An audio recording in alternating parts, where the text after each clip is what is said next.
Ooh, bonus sound. How do you do, kids? I'm Kelly Wells, and welcome to PWT Talks NXT. I'm Kelly Wells, and I'm your host. And this is, I've got my other tab open. Now I don't. This is NXT for 11/11, Make a Wish 25. And we are, I thought it was Gold Rush this week to the point that my recap said, including week 1 of Gold Rush, and I didn't fix it until halfway through the recap because I was thinking that this was the first week of Gold Rush. Because why would you have a championship last man standing match without it being on Gold Rush? And what I said in the recap was there must be some storyline reason, something they're setting up. And indeed they were. Somebody else earlier in the chat before I got here said, see, Kelly, last men standing matches can be good. And what I said to Nate beforehand was, cool, that's good to hear. They must have watched one that I didn't see. But I actually tolerated it, kind of. Weapons in matches bore the crap out of me. I wasn't going to say crap, but I did. That's my bonus to you. Weapons in matches just bore me. Hardway blood, whatever, take it or leave it. I thought it was fine. I thought it was bad for the first half. And the first time that the fans chanted, "This is awesome," I was like, no, it's not. This is just totally basic stuff right here. And then they pulled out the big guns. And then they did the finish, and it was literally maybe my favorite finish in a last man standing match, like maybe literally ever. The spear off of the barricade and into, and it story-wise and character-wise, it was perfect because Trick is the guy who would go up and he would pose on that barricade and then get his ass speared through because he thought he had it won already. Really, really good finish. And then the tease of Obafemi, and then Tony Schiavone says, "This is Monday Nitro, we gotta go," and we don't know what happened yet. So that was your main event of this show, a show that was mostly nondescript, but this main event was very descript. It was the kind of thing you had to put on this show so it didn't seem like total filler before they go to New York and do 2 shows back to back. Kind of that weird thing where they have to front load the first one because they don't want spoilers on that, and then the second one is taped to show it to show it the next week. So that is next week from New York. So looking forward to that. But short version, which I've blown way past. I don't like last man standing matches, but this one won me over with the waning minutes of this. Short compared to probably most of them, 15 minutes and 34 seconds, which is, I swear, like within 15 seconds of every main event on this show. They're just really, really doing these time-wise. And I just got to see what Obafemi's up to, because I said he was going to be John Cena's retirement match, and showing up here, not a good sign, but I'm still sticking with it because that's what I do. Nate, I've talked a lot. Now it's your turn to do same. You have, and I will. Obafemi, I'm super glad to see him back. I'm actually kind of surprised to see him in NXT. I don't know if I don't know if I was sold on the fact or on the idea that he might be Cena's last opponent, but I liked the idea, so I was thinking maybe that could be his call up. But I was thinking maybe we wouldn't see him till Rumble or that, the road to WrestleMania time frame, if you will. But here he is here again in NXT. I don't know what he really has left to do here in NXT. Obviously, it has something to do with probably the world title or the NXT title and Ricky Saints. But I mean, on paper, I don't really know what he has left to do in NXT. I think a call-up is probably better suited for him, but I obviously don't want them to call anybody up if they don't have a spot for them. So there's that. As far as the match goes, I'm pretty much with Kelly on this. Like, I also am not a big fan of last man standing matches traditionally. Like, we've talked about it on the show before, but I mean, the finish is usually pretty anticlimactic with the referee just counting to 10 and somebody not being able to stand up. And it was here too. There was a bigger pop for the move than there was for the finish, because the finish is just like, cool, he got to 10. No, So exactly. that they'll never fix. But the finish was fantastic. The finishing sequence was fantastic. No, exactly. And that was kind of what I was going to say. Is like we still got that, but the way that we got there was pretty spectacular. That was an awesome spear off the barricade through the table. So definitely liked the way that they kind of planned this match out. I agree. I feel like the beginning of the match is a little bit slow plotting, and I also wish that. And I know Ricky got the win, so maybe it's okay that he didn't get as much offense as he did the rest of the match, especially towards the beginning. But I kept thinking to myself, like, Ricky's the champion. He doesn't feel like a champion right now. That was something that I was saying last week too. Obviously, as time ticked on and we got towards the end of the match, he got a little bit more of that offense in and was able to get the win and become the last man standing. So I guess that the way that they laid the match out kind of made sense. But at least while I was watching it, that was really what was going through my mind. It's like I really wish that we'd see Ricky be a bit more of a dominant champion. That said, it's still early on in his reign. So and Trick Williams is a pretty, I don't want to say he's like S tier in NXT right now, but certainly the top of the A tier in NXT. So no big, I guess you can't really fault Ethan Page for, or not Ethan Page, Ricky Saints rather, for falling to him, or not falling to him, but kind of not being able to keep up, I guess, and towards the beginning. It's not really what I meant to say, but it's the best that I'm coming up with right now. I'm exhausted. Yeah, I think that's about it with the match. And we'll see where this post-match angle takes us. Definitely want to hit this one. Goodfella in the chat says, I think this match helped Saints' reign. So do I. I really thought that this was a big thing for him, and said as much in the recap. So he was taped up during this. A babyface with a taped up rib cage loses. That's what they do. They either lose or they look like a humongous world beater for winning. And so he looked like a humongous world beater for winning. Add that to the usual NXT issue of call-ups could be happening anytime. And with these three particular guys, and I'm counting Obafemi here, any of these guys is ripe for the picking. Like any of these three could go up to the main roster. Obviously, you're not going to do that with your champion, although in the past, McMahon did that with a couple of women's champions. It has happened, but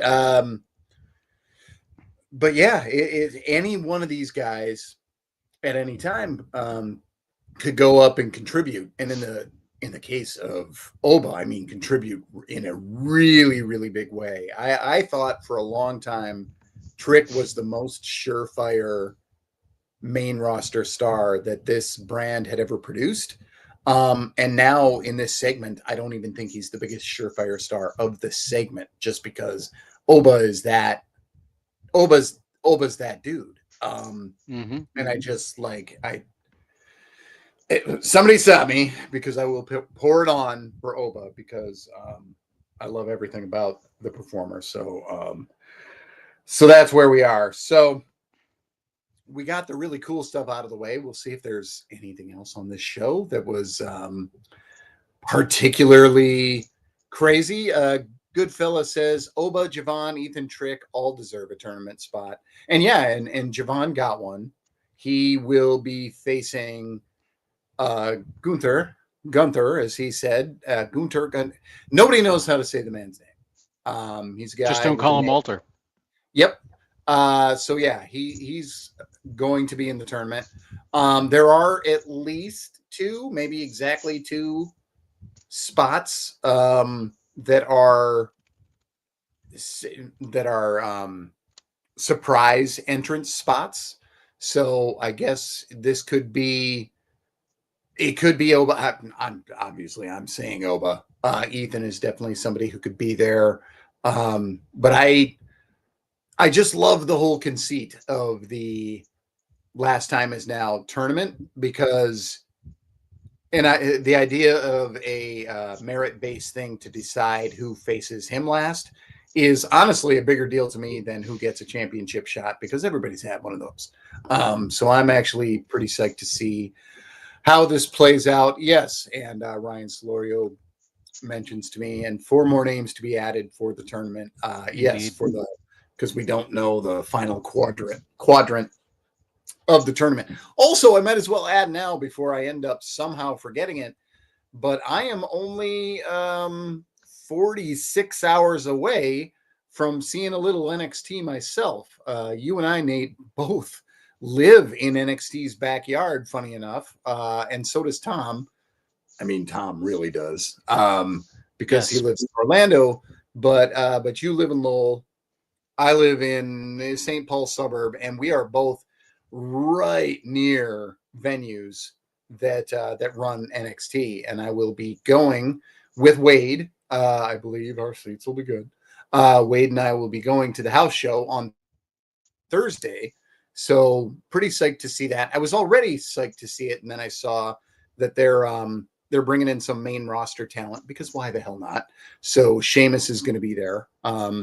Grayson Waller's going to be there. I don't know if you guys got this commercial or not, but I got a shot of all the talents that would be at that show, and there were like 5 main roster talents.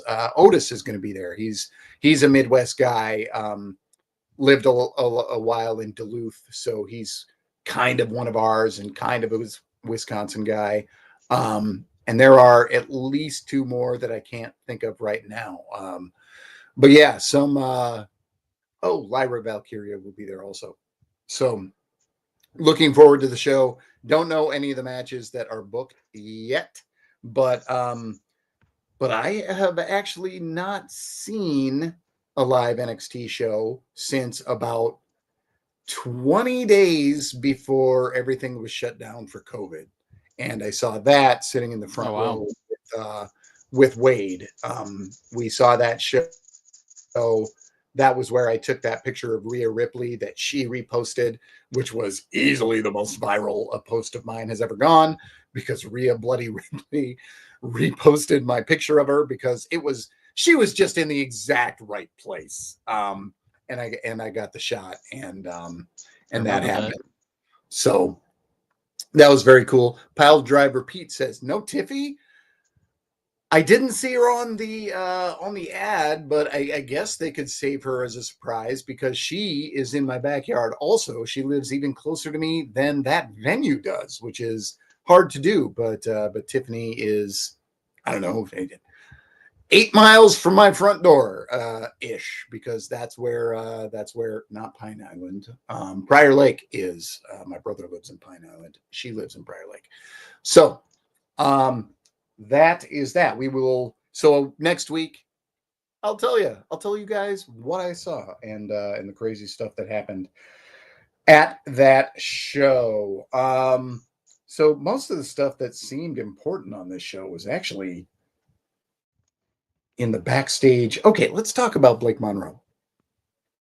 In a pre-taped segment, because it would be a little tough to do this one live. There were 2 Blake Monroes talking to each other, an angel and a devil. Mick Foley did his live. That's so. This is. So I was like angel and devil on your shoulder, I guess, kind of. Somebody else said, was it Mariah May that was talking to Blake Monroe? I don't hate that either. That was also Ryan Solorio. I had that same thought while I was watching it. And so we had the one that we're calling Mariah May was sort of the darker version, the more cutthroat version, saying you need me to be part of this championship. And Blake Monroe in the end, her as we know her, from a visual standpoint, said it's true. You can't have, she didn't say it quite so succinctly, but she said you can't have a spotlight without darkness, which I thought was kind of a cool line.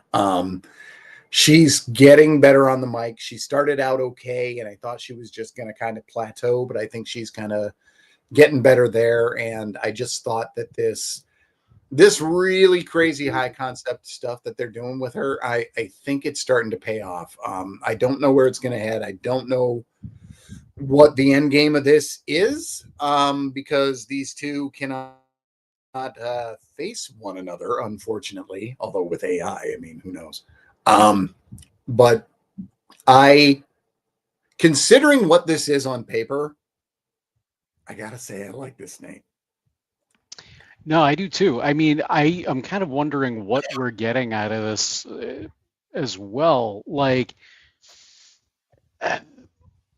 the first thing that I thought was actually what Ryan brought up was like, is this like a Mariah May character kind of talking with Blake Monroe? Obviously, it was her talking with like an inner monologue or something like that. But I don't know. I mean, I don't know if they'll actually name drop Mariah May, but they may insinuate that. They might. Isn't her name actually Mariah? I don't remember. But if it is, they could probably use that. Um, so yeah, no, I like the way that this is kind of this is being set up. It in a way almost reminds me of what they're doing on the main roster with Bailey, kind of. Yeah, in the recap, I said somebody on this roster really somebody on the team really likes multiple personalities. Well, it's funny because sometimes they'll find something like that, and you'll see it happen multiple times. Like I don't remember what year it was, but I know it was during. I think it was during the pandemic wrestling with no crowds and everything. So probably 2020, 2021.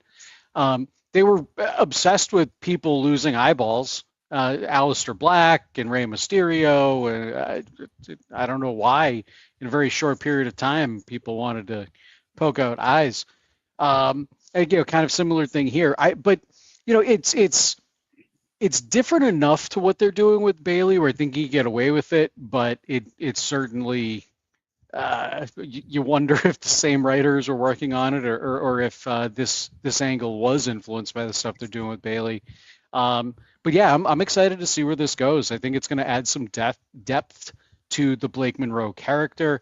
Not that I think she necessarily needed more depth, but that could be the best time to add more depth to a character is when you've already got enough to latch onto, and then they're going to throw a little bit more at you to just kind of get you a little bit more invested in that character. So yeah, I'm thumbs up for me here, and looking forward to seeing how this progresses for her.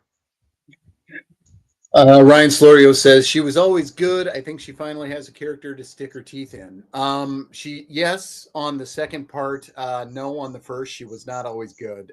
She was adequate. I think she was okay when she came over and started finding her feet. I think that she's always been good in the ring, goodish. She's not like a dynamo, but she doesn't need to be. I don't need her to be like the best wrestler on the roster. On the mic, I think she sounded stilted, fake-ish, and not in the way that her character is supposed to be fake. I thought she was just kind of okay, and I think what she's doing now is getting there much better. Okay, so let's talk about Tatum Paxley and Fatal Influence, because those women were all the hell over this show. They opened the show. The Calling did. Tatum Paxley did her mic work.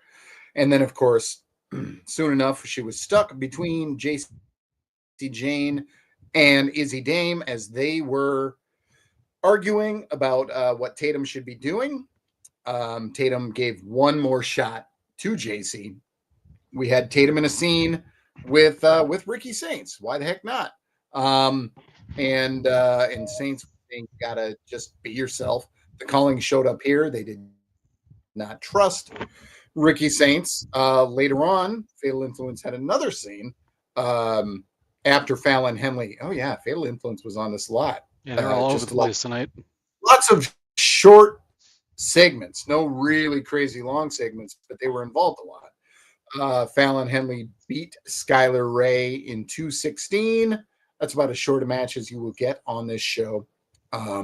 It was a speed match, but even for a speed match, they said, what the hell, we'll do this 44 seconds early. Skylar Ray, the latest in a long series of attempts by wrestling to make a cheerleader happen, and it just never has. But they're giving it a shot for now. And then Lainey said she had things to do, Lainey Reed, and she smacked Kendall Gray hard. I think Kendall said just lay it in because that was a loud slap. But of course, the best thing of all of this stuff was Ren Sinclair doing a mind meld with Kendall Gray, just pushing her skull up to her skull. Ren's gonna get TV time, whether they think they're going to give it to her or not, because she's just so much fun. So on everything involving Tatum or everything involving the calling or Fatal Influence, go for it. Yeah, so we'll start with the Tatum segment to open. I think it was the first segment of the show. I think our opening segment. Tatum Paxley. God, I'm so glad they put the title on her, and because I really like what they're doing with her so far here. A couple weeks ago, I was on the record here on the show saying that, like, as much as I would love to see her as champion, I didn't see this gimmick as a championship level gimmick. But man, I think this has some legs. Tatum is doing a really good job of feeling important, but also subservient to the culling, specifically Izzy Dame. I really like this dynamic. Izzy is also doing a very good job at playing these mind games. You can tell she's being disingenuous when she's talking, but she's doing it in a way that, I don't know, if maybe you're a little bit naive, such as they're trying to portray Tatum Paxley, then you might fall for it. You might think she's being sincere. It was the same thing with JC Jane during that segment when JC came out, and she's essentially being truthful. I mean, she's saying all of the we were talking about this last week, some of the heels, you want the heels to go out and say the truth. I don't know how much you want them to necessarily get into the truth, but I think JC did a great job here too, kind of playing these alternate mind games with Tatum Paxley, kind of going back and forth with Izzy, trying to pull the puppet strings on the champion. And I like the fact that they can't rein her in either, her being Tatum. The Culling's like, nope, you can't keep giving out free title shots. And Tatum's like, okay, I'm going to listen to you, but not tonight, not right now, later. I will listen, I promise. It shows that helps to kind of show that she really is naive and a little bit maybe overly confident. I guess an ego, a little big for britches, something like that, that the character is experiencing. So I like this. It's some nuanced character development that we don't always see out of WWE or NXT for that matter. A little more so down in NXT, but I like what's going on here. Fatal Influence. Fallon Henley, she had that speed match with Skylar. I mean, it was a good match. I don't have really much to say about it. I figured that Fallon Henley was going to probably take the win. I mean, it really didn't. I guess it could have made sense for Skylar to get that win, but at the same time, I think Fallon. One thing with Zarya. So I mean, you don't want to muddy that up potentially with a baby face, and B, somebody who might not be ready to face somebody who herself is still developing. So I thought it was pretty clear that somebody like Henley, who could be a better guide in that match, who could be a better partner, dance partner for Zarya would be good. And now, of course, we have the added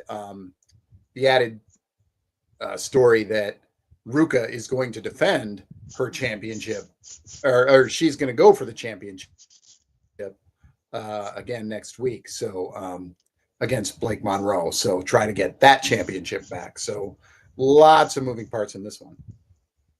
Do you think that's going to put any wrench in our theory that Soul's going to turn? No, Soul's turning. All right. Soul's turning. I still think so too, but like with a kind of I wasn't necessarily expecting Soul to be cleared, although I guess I should have, because they talked about it potentially being a thing last week, and they probably wouldn't have brought it up if she couldn't be cleared. Or at least they had a pretty good idea that she was going to be. So, but yeah, I don't think I have much more to say after that on those segments. So there we go. Yep, Soul's turning. Cena versus Oba's happening. Wesley's going to be called up any day now. Shayna will get to the main roster. Mm-hmm. Yep. Shayna's going to win the Royal Rumble in 2018. I've never been wrong, Nate. I'm just still waiting for all the times to be proven right, I guess. So there you go. I like this from Pile Driver Pete. Another mixed tag name, Adrenaline in My Soul. Okay, I'll stop. That's Cody and Soul Ruka, Adrenaline in My Soul. That would be fantastic. Will not stop. That is fantastic. Yeah, I like the mashups when you can make them work. I mean, Zaruka, whatever, just the name, like the tabloid name, not my thing, but I get doing it. Especially on a show where sometimes said women have to do Maybelline commercials, whatever. But yes, things like I'm still a little bit bitter about Team Hell No, because like No Chance in Hell was right there. It was staring them right at the face, and they went with Team Hell No. Yeah, which is, I don't know. That was like. They used to have names for the Survivor Series teams, and then it was like Team Orton. I was like, that sucks. Come on, right? Come on, like at least give me Car Ramrod or something.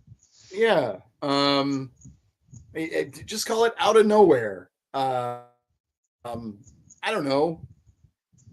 Anything else? Okay. Might as well go to a match that we haven't talked about. Tavian Heights versus Josh Briggs got a lot of time for a match that was otherwise apropos of nothing. Do I have anything else to say about it? 920 Tavian Heights over Josh Briggs, other than holy hell, Tavian won this match. Is there more? Not really. I don't know. This match for me just kind of existed. Both of these guys, I'm high on both of them, and I'm not at the same time. Like I really like them, and what their potential is. I know I talked a lot about Josh Briggs last week, and he is I believe that he has the potential to be that Baron Corbin-esque gatekeeper. But for some reason, just with what they're doing with him, at least tonight, didn't really capture me. The story that he was telling the other, and it was last week, week before that, where he wants to demolish all the fan favorites in NXT. Let's keep telling that story. I know him and Tavion Heights have had a beef, and they've been going at it, in a feud for a few weeks.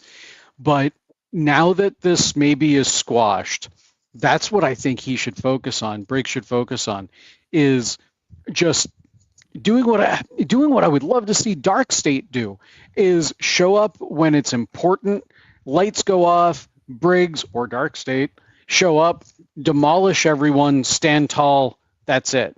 And then when it means something, then you take them down. I don't know if you necessarily want to do that same mold for Josh Briggs, but something like that. And then Tavion Heights, I'm going to just kind of echo what I said about him last week. And I've said before, yes, he's a great wrestler. He's an Olympic wrestler, amateur style, all of that. Great. Let's give him something else that we can latch onto. No, let's not just make him, I don't know, Dean Malenko becoming a ladies' man is the first weird gimmick that just came to my mind. Don't throw something at him just to throw something at him. But if you can give him something else that's a little bit meaningful that adds on to this gimmick, like, I don't know, if he's find something else in his life that he's really passionate about and kind of add that into his gimmick a little bit, but give me something, because this Olympic style wrestler who's happy to be here and he's gonna, win the world title someday. No, he's not. He's not with this character, not with this gimmick. I think I could say the same thing for Tyra May Steele. I have in the past. So, there's that. I'm in Tavion's corner. I want to see, because I really, really like what this guy brings to the table in the ring, and I think he has the charisma to back it up. But I need more than just, hey, I was in the Olympics. Chad Gable was great, but it wasn't really until his most recent run before he got hurt, where I feel like he kind of hit that upper echelon in the company, where, we might have seen him challenge. If we didn't actually, he might have challenged for WWE title or world title. I don't remember. But if he didn't, he should have. Anyway, yeah, there we go with Tavion and Briggs. Yeah, we managed to talk about him half as long as the match was. Sometimes we go way more often, go off more than that, but whatever. Goodfella says Briggs is boring, but great graps. Tavion has not sharpened up yet at all in any part, in my opinion. I think Briggs is not overly boring. I mean, on a brand that has seen a lot of boring people, and a lot of them end up on Evolve, and a lot of them are on Evolve now. And Evolve is really tough to watch right now, but I'm doing it. I did catch up while I was in Dallas. I watched 4 or 5 episodes. I watched a Nikita Lyons versus Wendy Chu match where Wendy did everything she could, and I swear to God, Nate, I swear it was thus far Nikita's worst match. It was she did like a slam and then fell down. She like tripped and fell. I have nothing. It was so, and it's there in all its glory. It's just, I shouldn't laugh because I'm one of the most uncoordinated people that I know, but oof. Yeah. Mm-hmm. Yeah. You are the second most. You're only the second most uncoordinated person I'm either talking to or about. That is how bad it is. So, okay. Yeah, I think Tavion's sharpened up a lot in the ring. He continues to get better, but that will not matter if he doesn't become a guy. And then Goodfella continues. I find Hank and Tank more interesting. LOL. Come on, Hank and Tank are not interesting at all. So there you go. Fun. They're fun. They're fun. They are not interesting. They're just loud dudes. Goodfella says, damn, Nikita had all the momentum. I'm not up on Evolve. I have a bunch of her rookie cards, all PSA 10. I was in on her. She had no momentum. She's the worst wrestler that has come up in this company in many, ever. Ever. Yeah. She's bad at every aspect of. I'm sorry. No, you're not. And you don't need to be. She was never gonna happen. She was like so bad. She was like Fetch. She was like Fetch. It was just never gonna happen. Mm-hmm.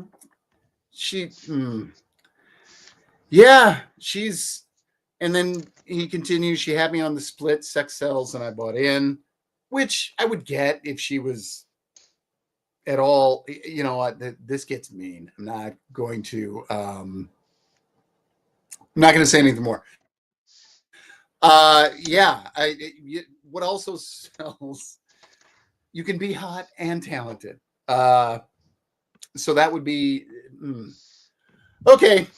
Anyway, I will move on to something else. Let's move on before we get canceled. Mm-hmm. Yeah. What did I put? Oh, Grande Americano versus Josh Briggs. That's what I. Oh, that's because the page changed. I was like, what did I do? Dropping my notes. Not something I do very often. Okay. It was Jasper Thea Troy, Hale, if I'm not mistaken.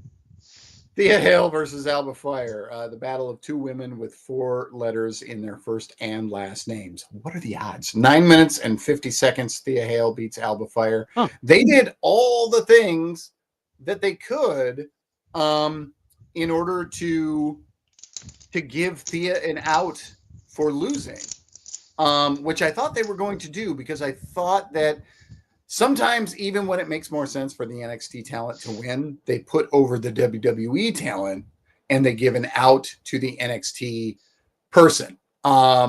So Alba, I thought was about to win because they had all the distraction, like everything was in place for that to happen, but Thea still got it on a roll up. So Thea, and I think that they're going to lose. Thea and Joe Hendry. I'm not sure of this, but I think that they are probably going to lose. Yeah. And but I think that Joe could really use a win because he loses all his major matches in NXT. But Thea, I thought, looked good. Hard to look bad against Alba Fire. She's one of the best wrestlers who never gets like a very big push, but she gets a lot of good a lot of good minutes. Like they know how good she is. She's just not in a position to be pushed. Maybe someday if she ever goes against Chelsea, but the Chelsea problem is ever present where Alba Fire could turn face on Chelsea, but Chelsea gets cheered despite being a heel. So what would be the point of that? But Thea Hale over Alba Fire in just under 10 minutes, Nate. I enjoyed this match. You know, like you said, Thea is.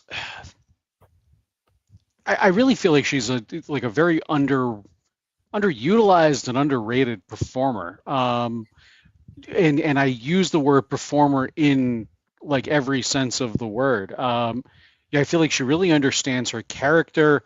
She's always super animated. Anytime she's on TV, you always hear the term maximize your minutes, and I really feel like she does that. TV time is precious, and I feel like she understands that, and she kind of dials her character up to 11 every time, and kind of makes her. She tries to make herself one of the more memorable things on any show that she's on, and honestly, I think she does a really good job at that. Plus, she can back it up in the ring. At 22 years old, she's already been doing this now for 3 years, which is crazy because she came in right after her high school graduation. She's already been doing this for 3 years. She's already getting much. I mean, we've seen her get so much better than she was when she first came in. Love the Kimura lock, and how they've already established that as, hey, if she locks this in, you're done. So they've given her that hook where, and I feel like it's such a great gimmick for an underdog, because you're coming in. Are you going to win this match? People want you to win this match, but yeah, the odds are pretty stacked against you, unless you lock in the one thing that you're really good at, and then of course you can kind of cinch it. So really, I really like that, and I think that's going to do her well, long term. I wasn't sure. I really hadn't thought about who I thought was going to wind up winning this match. I kind of honestly figured it was going to wind up in some sort of a schmoz, where either probably Ethan like interrupted or Chelsea interrupted or something along those lines. And obviously there were those shenanigans throughout the course of the match, but I kind of figured it was going to wind up in a DQ and then just kind of add for more heat getting into their match at Gold Rush. Heat Wave is Heat Wave, Gold Rush. Confused the two. Random name generator there. It's all yeah, right. Random PPV or PLE name generator. What the hell was I going to say? I don't remember. Ethan Page, Joe Hendry. I don't know. I had something. I was going somewhere, and then I screwed up the name, and I threw myself off, which does not take much. Does not take much, as you can see. So, I'm going to just move on. If it comes back to me, I'll interrupt. All right. Goodfellas says ring work for Thea has not hit for me. I think she's great as an underdog. And she's like, she's also not like a crazy dynamo, but I think like in terms of what she needs to do as an underdog who will take her losses and on the main roster would lose 60% of the time, but would stay popular, would be fine.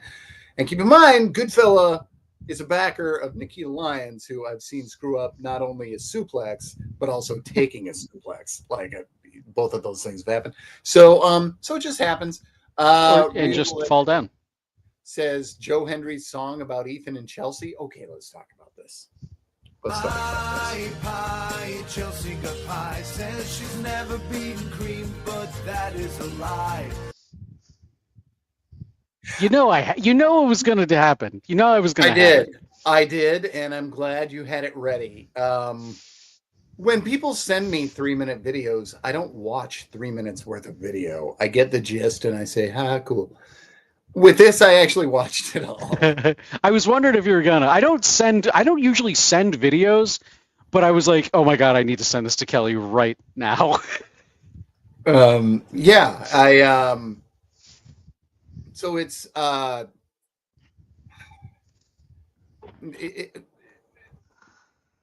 it's just bonkers that he put this much effort into a feud that's like a 2-week feud, and not only that, with a song that they can't even play on TV. Yeah. Oh, right. Yeah, they don't have the rights. I don't know if we have. I'm hoping that you played little enough that it's not. I believe it's under 12 seconds. Yeah, if guys, that was 5. If you can find this, do that. Before it gets buried, Goodfellas said about the Nikita Lyons cards. He said, Kelly, that cannot be my forever hold on me. We all made some card mistakes, LOL. As one, dude, I am the GM of a card shop, and we have about $20,000 worth of, well, they were 20. We have $20,000 into Max Kepler rookie cards. Believe me, we've made card mistakes. We've all made card mistakes, because all of you saying who's Max Kepler, that's correct. Okay, so Joe's video, and yeah, Ryan Florio says that's what Joe Hendry usually does. LOL. Yes, and that's my point, that he's got a little feud going, so he's like, I'm going to write a whole ass song about it, and put my whole soul into this feud that's getting TV time, and that's what's so cool about it. So it was good stuff. It was really fun stuff. But and when I was talking about he couldn't even play it on TV, I mean, it's parody, so that's protected, so that's totally fine. They could play it on TV for that. They can't play it on TV because of the whole thing that it implies. They don't, Right. Yeah. Right. And so I thought about. I had such a dirty mind. I wasn't even thinking about that. Because like what could you not play? Yes, they start with it. Matt Cardona says that it's fine. Surely he's not going to go all the way with this, and then I'm like, oh. Yeah, he's definitely going all the way with this, to the point where he had to have gone to them and been like, can I write this and can I do this? And are you Oh, guys they going to would be have. okay? They would have loved that. Like I, there I, is no doubt in my I think mind. so too. I got my issues with their wrestling and everything like that, but they seem like a lot of fun. And somebody I would said, like just love to hang out with Matt Cardona and Chelsea Green for a day. yeah. Like, it'd be And great. somebody said that this match has got 4 people who are just a lot of fun, and there's no doubt. I mean, this one's going to attract a lot of attention. It's going to be a lot of fun. So, no doubt. Okay, the only match we haven't talked about, even though there's a lot of other stuff going on, is El Grande Americano versus Jasper Troy. No surprise here. Jasper Troy wins in 4:42. Vic tried really hard to convince us that this was a big shock, but this was absolutely a guarantee.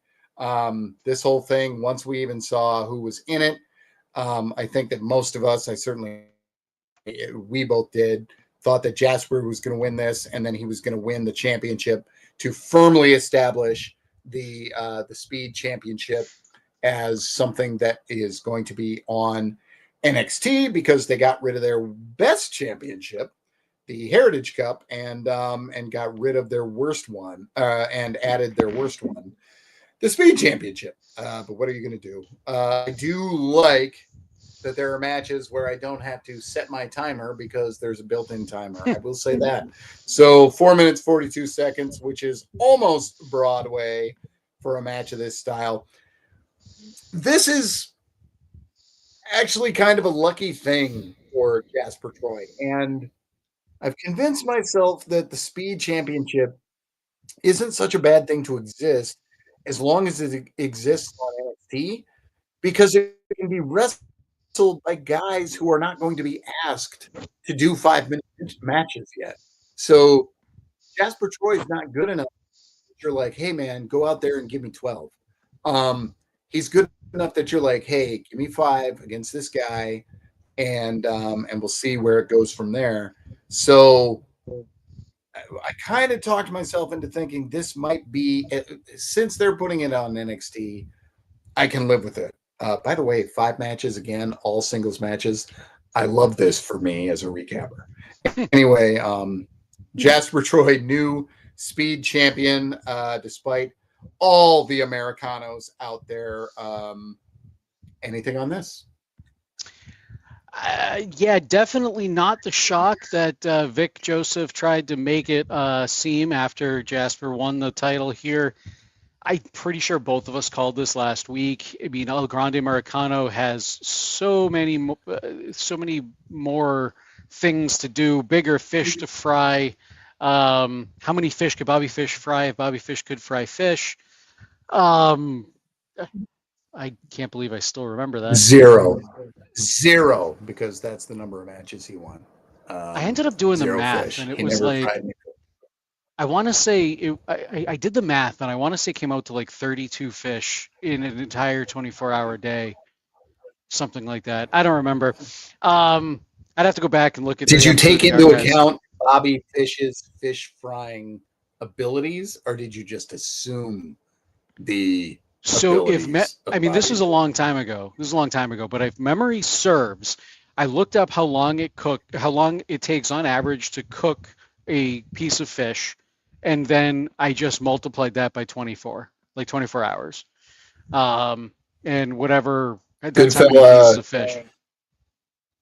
Goodfella says, shout out Undisputed Era.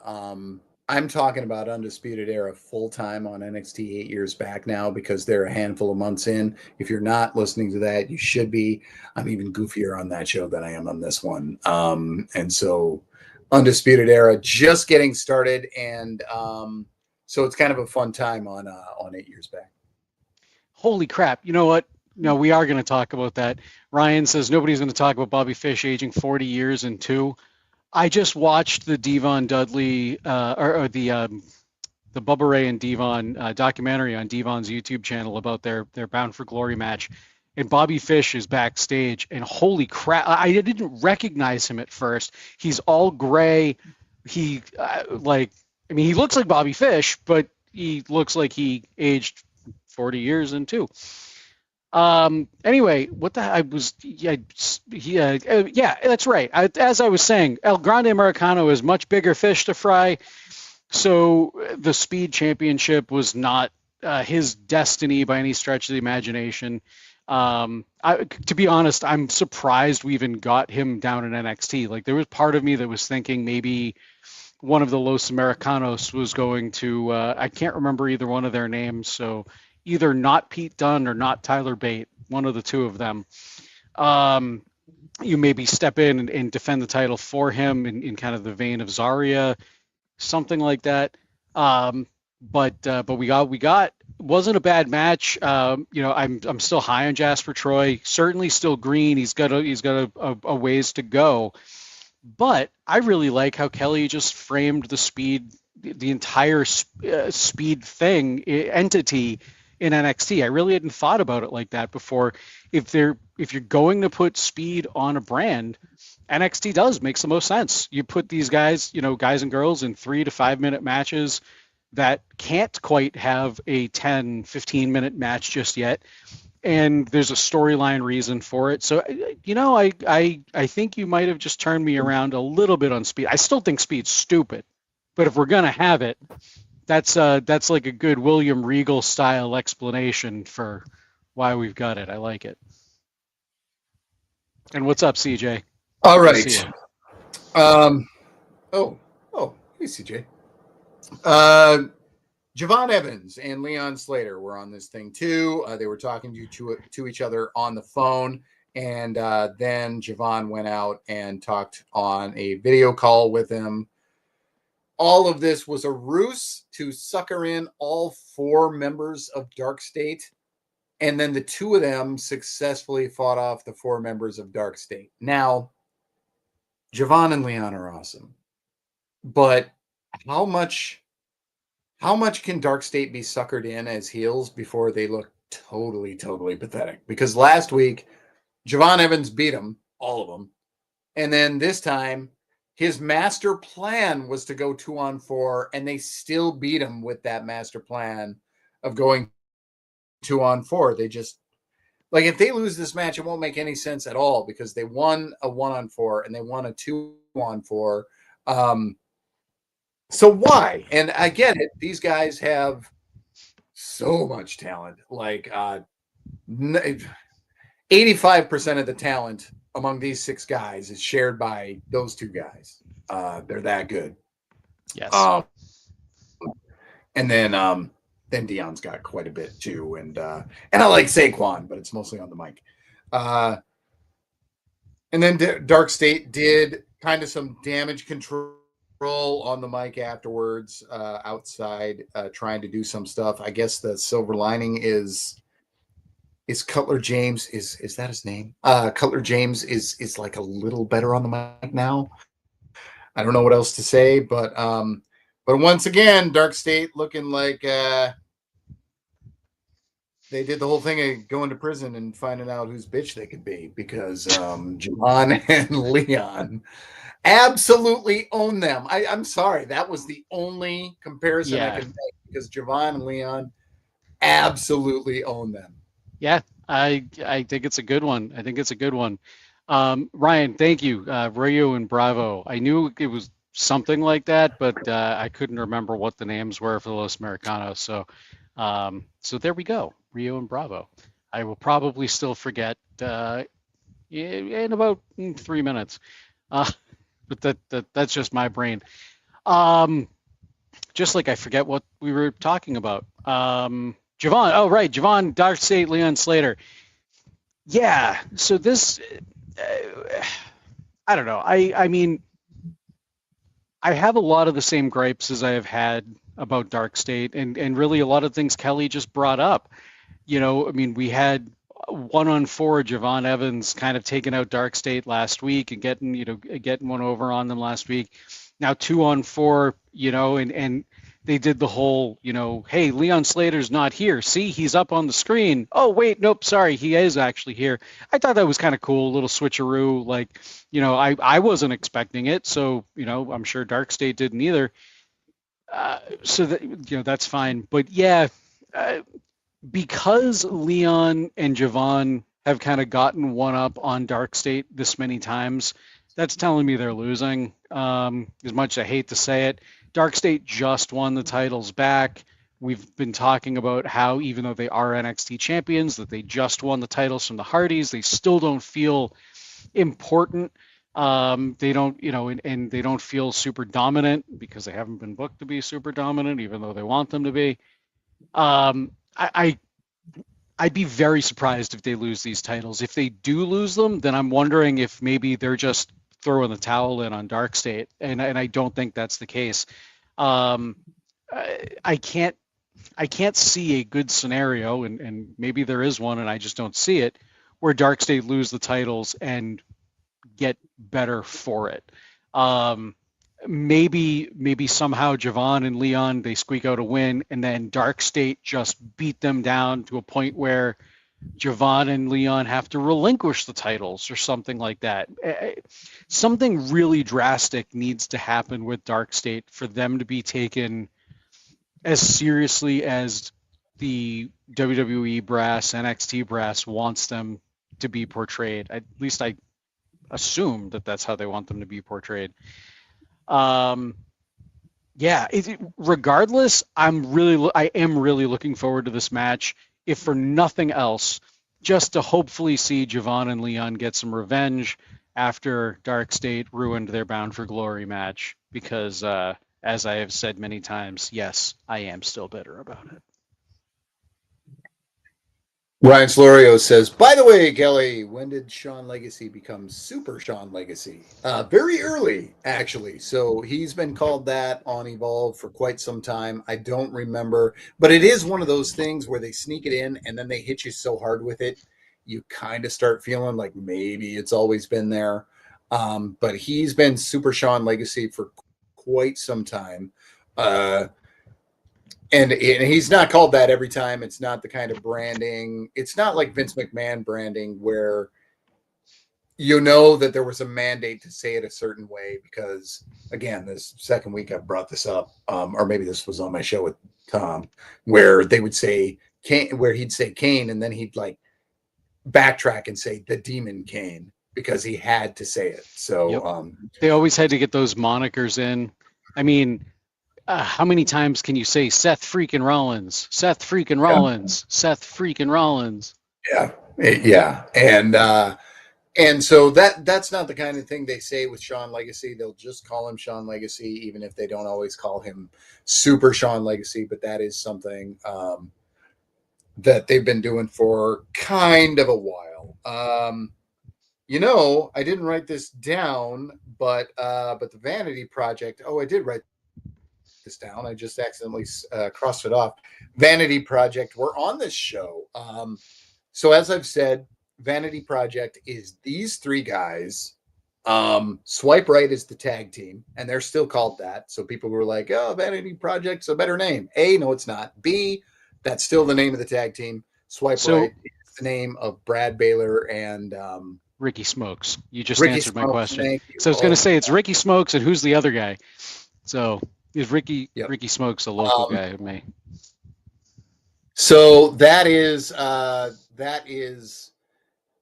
them. And then the lead guy is Jackson Drake, who honestly, Jackson Drake went from looking like a teenager to a mid-20s guy over the course of the last couple months, which is a very good thing, because that is what they need out of him. Even Brad Baylor isn't looking like a toddler anymore, which is a good thing for them. I had always said this was a 5-person group. There was a very tall, lanky enforcer called Bryce Donovan, and a female whose name is Zeta Steele. Something. That sounds right. She's it might actually be Zeta Steele, but Zeta is not NXT ready, I would say.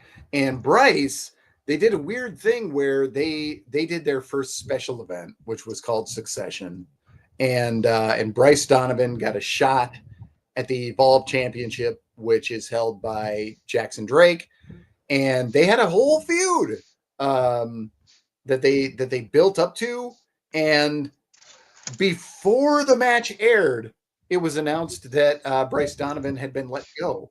So Oof. it was pretty obvious who was going to win because Bryce Donovan, the male who had not made TV, was released before they aired the show. And watching Evolve is weird because you're constantly watching episodes of people who are not there anymore. And Ryan Slorio says Zeta Steel. Okay, so I did nail it. Is no longer under WWE ID. She's probably going to AEW. Okay, she's okay. Like her big claim to fame was she was the first WWE ID signing. That she was the first one. They brought it up as much as they could. So I was wondering why I hadn't seen her much on Evolve. That explains that. That would explain that. Watching Evolve is all watching like either the very beginnings or the death rattle of wrestlers. It's very strange. So that's a lot of Evolve talk. Kalani Jordan had a scene with Trick Williams that was pretty all right. Those two just gassing each other up about who they are now. Basically, it was like, isn't it great to be a heel? And she was like, yeah, it is.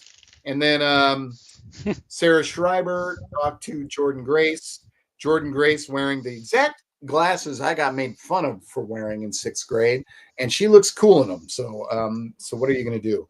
I believe that is everything that happened. So anything else on those straggling things and on Evolve, which surely you are totally up on? Oh yes, totally. There's only so many hours in a day, and lately I've been spending a lot of those hours 3D printing things. So definitely haven't caught up on Evolve. I will say though, you're talking about Swipe Right, Ricky Smokes. I know I've talked about him a little bit on the show before, but he is a local guy to me. I mean, I've been watching him on the Indies now for, God, I don't know, 3 or 4 years, maybe a little bit less than that. I forget, but it sounds about right. Maybe 3 years. And in the promotion that he's in, Chaotic up here in New England, he's one of the few that, I mean, he really stood out, and he stood out to me for a long time. I'm really looking forward to seeing him actually hit the main roster proper, or NXT roster proper, and kind of see what he can do in the NXT environment, because he's Chaotic has a sister promotion called Rad Pro Wrestling, and it's kind of fun. We go in a way back machine to the 90s, and you spend the whole show pretending that you're in the 90s. All the gimmicks are like in the 90s. It's fun. And he's by far one of my favorites on that show. So yeah, there we go with Ricky Smokes and Swipe Right and all of that. So it'd be good to see them. Hopefully in the corner of the Evolved champion. What was his name again? Jackson Drake, was it? Jackson Drake, which is All right. his whole ass. That's his government name. So Wow. like, I've So seen that's a changing. few. It's I've seen yeah, you can do that in Evolve because you're basically like these guys from WWE ID. They're still taking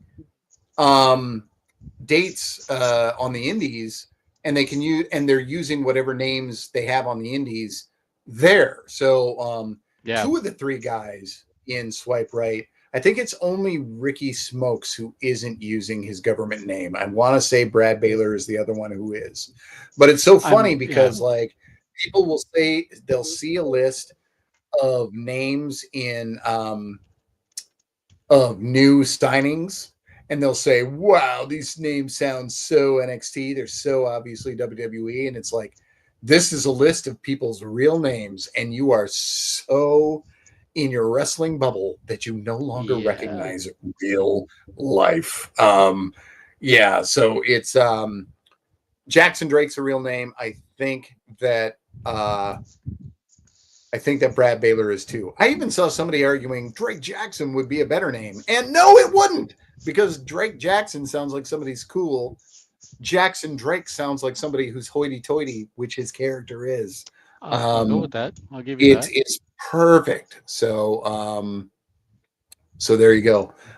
We did have a CJ question about Bayley, and I can't say that I'm up on the main roster as much as I want, because before Dallas I had a bunch to do, and then I was in Dallas and I basically have only just read stuff for a few weeks in a row. So Nate, if you want to cover this one, he said, at the end, if you want, should I be worried for Bayley? It looks like she might miss Survivor Series. We're kind of in an era where most people are missing most shows because there's just a small number of matches and a lot of pomp and circumstance. So for anybody to miss a show, I don't worry about. But if you're missing every show, that's something to worry about. So do you have anything on this? So, I mean, so I was going to kind of say something along those lines. Like, you know, we're kind of in an era now where we're only getting 5 matches per card.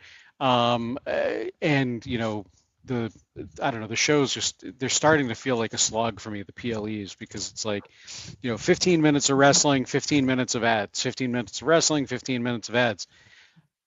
That said, so, you know, there's only so many spots for people on the card. You know, not everybody's going to get there. Bayley, yeah, I mean, it's been a while. It's been a while since she's been on a PLE. I don't honestly remember when the last one she was on. To be honest with you, Evolution per CJ. It was okay. Then there we go. Okay, so yeah, there we go. CJ says it.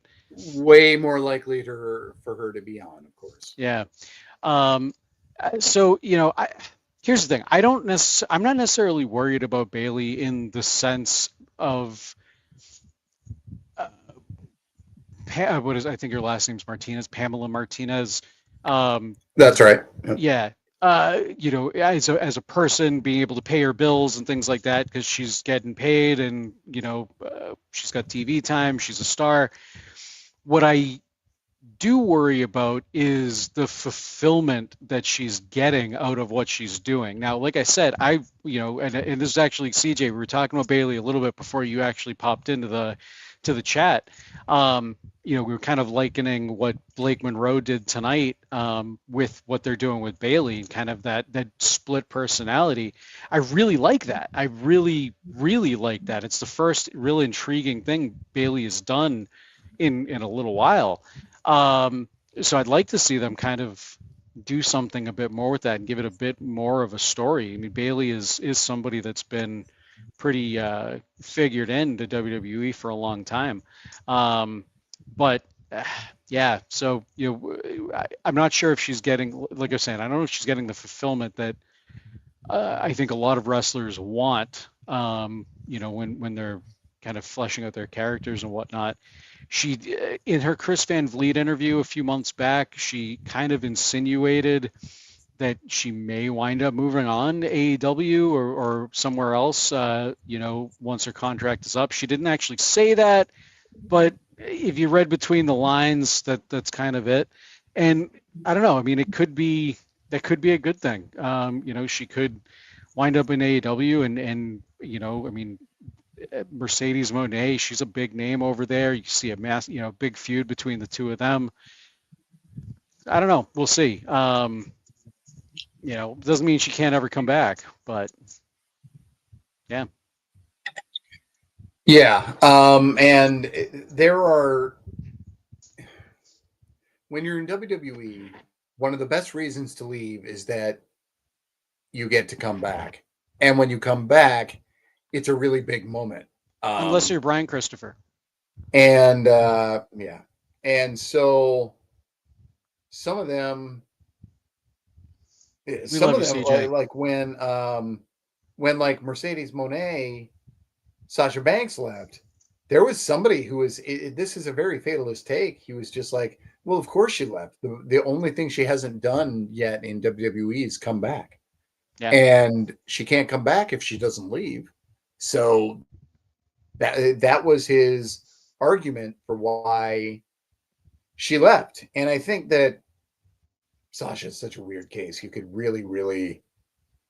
I'm sure that I'm sure that any psychological evaluation would be very interesting, like why she makes the decisions she does. But in the ring, she's a savant, so she can kind of get away with it. But yeah, that's just something that's always stuck with me, that some wrestling Twitter guy said, well, of course she left because now she gets to come back. And whether or not Sasha does is yet to be seen. I think she will, because I think everybody will at some point if they left and they were beloved. And if Bayley left, I think she would come back eventually at some point also. So, although I haven't seen as much recently that I would have liked to, because of all the stuff I've got going on, I think her legacy is very good, even if she does nothing more. But like you, I hope she does more stuff because I like her a lot. So there is that. And we got one more from Ryan. Other thing from Ryan. What did you think of Cena winning the Intercontinental Championship last night? I think that Dominic benefits so much from doing what he did with Cena. This is the one thing I went back and saw. I think that this was a wise person to get into the ring with Cena, and I think it was also wise to do this in Boston, where any possible cheers for Dominic just because he's doing such great, funny work are not going to be cheered because he's facing their dude.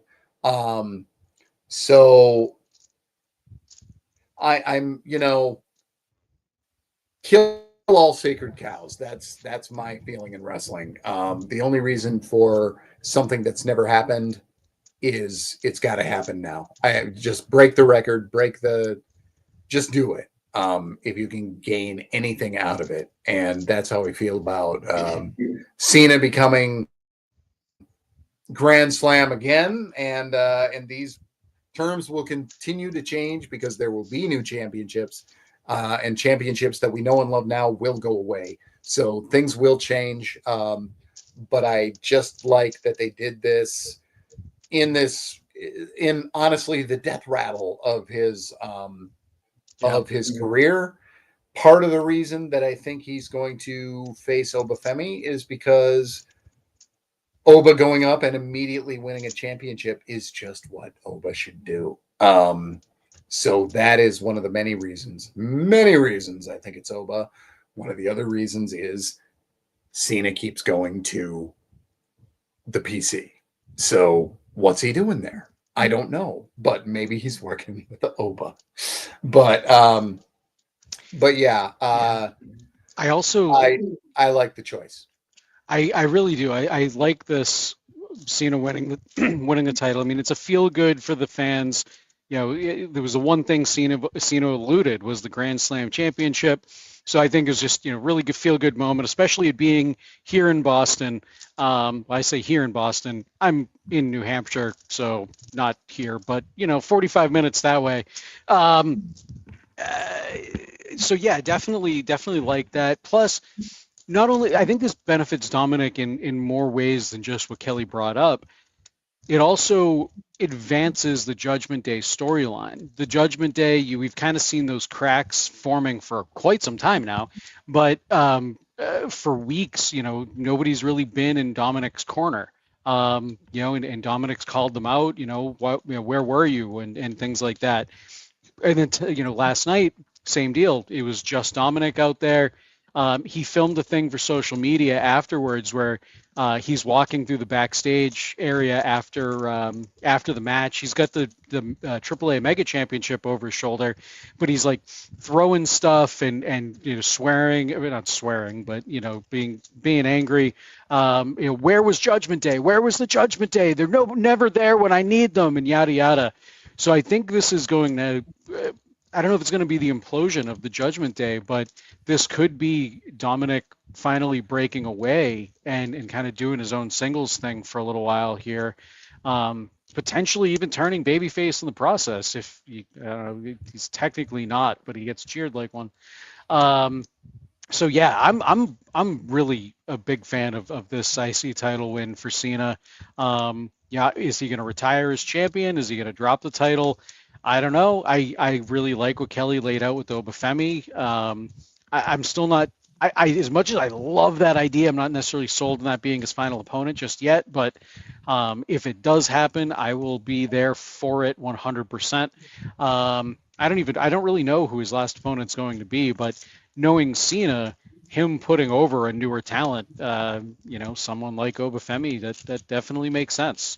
Pass that torch on to somebody just like Kurt Angle passed the torch on to him in a lot of ways, in his first match. So, yeah, looking forward to the last month or so of John Cena here.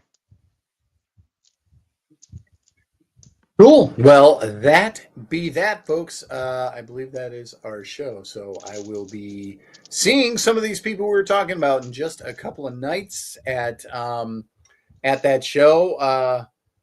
That show it was a good show, but it also was the night I was supposed to see Dakota Kai for the last time, and she broke her leg in Green Bay the night before. So I ended up seeing her afterwards. She was hobbling. She was on crutches. I talked to all of her best friends, but she was in no mood to talk to anybody. And everything sucks, and I am very sad. So that is our show, Nate. A good one. I don't believe I went on any rants. So, it was great. And we are PWT Talks NXT, and we are gearing up for Gold Rush, because if it's been 3 weeks since a special event, it is time for a special event. I'm Kelly Wells, and you can find me on Blue Sky at other Kelly Wells, or Threads as at Spooky Milk, or I'm normally, if you see Spooky Milk, it's me. Nate, who are you? I'm going to now be Spooky Milk on every other platform. Check the things I do out at NateLindberg.com, and you can check me out here each week. How dare you? Cheers. Horseshoe.